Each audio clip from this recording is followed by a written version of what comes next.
आकाशवाणी औरंगाबाद. वैभव जोशी ठळक बातम्या देत आहे.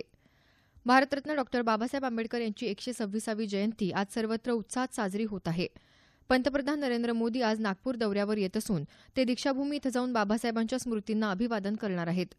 मुख्यमंत्री देवेंद्र फडणवीस यांनी आज वर्षा निवासस्थानी डॉक्टर बाबासाहेबांच्या प्रतिमेस पुष्पहार अर्पण करून अभिवादन केलं. औरंगाबाद शहरात भडकल दरवाजा परिसरात डॉक्टर बाबासाहेब आंबेडकरांच्या पूर्णाकृती पुतळ्याजवळ अभिवादन करण्यात येत आहे.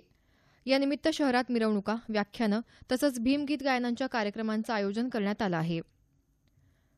कर्मचारी भविष्य निर्वाह निधी योजनेअंतर्गत 20 वर्षांपर्यंत रक्कम जमा करणाऱ्यांना जीवन लाभ म्हणून 50,000 रुपयांची रक्कम मिळणार आहे. निवृत्तीच्या वेळी कर्मचाऱ्याला ही रक्कम मिळेल. अपघात किंवा कायमस्वरूपी अपंगत्वाच्या कारणांमुळे एखादा कर्मचारी 20 वर्षे रक्कम जमा करू शकला नाही तरी त्याला हा लाभ मिळू शकेल, असं भविष्य निर्वाह निधी संघटनेनं स्पष्ट केलं आहे. कर्मचाऱ्याच्या मृत्यूनंतर त्याच्या कुटुंबियांना किमान 2.5 लाख रुपयांचा निधी दिला जावा, अशी शिफारस संघटनेच्या विश्वस्त मंडळानं केली आहे. वैद्यकीय प्रवेशासाठीची राष्ट्रीय पात्रता प्रवेश परीक्षा NEETमध्ये पुढच्या वर्षापासून उर्दू माध्यमाचा समावेश करावा, असं सर्वोच्च न्यायालयानं केंद्र सरकारला सांगितलं आहे. या वर्षीपासूनच नीट परीक्षेत उर्दू माध्यमाचा समावेश करण्याची मागणी करणारी याचिका न्यायालयात दाखल करण्यात आली होती.